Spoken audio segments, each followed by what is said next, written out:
એસઓજીને એવી માહિતી મળી હતી કે અમુક વ્યક્તિઓ અમુક જગ્યાથી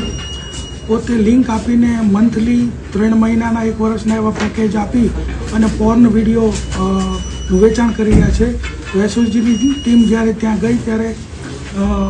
અડાજણના બોલવડ કોમ્પ્લેક્સમાં 4થા માળે અને ઓબરન કોમ્પ્લેક્સના 4થા માળે જસ્ટ વિઝનરી એન્ટરટેનમેન્ટ કરીને એની ઓફિસ ચાલતી હતી અને ત્યાં એક ઘણા બધા લોકો ફોન ઉપર TM પરફ્યુમનું વેચાણ કરી રહ્યા હતા. ત્યારબાદ ત્યાં તપાસ કરતાં માલુમ પડ્યું કે આ લોકો જે છે એ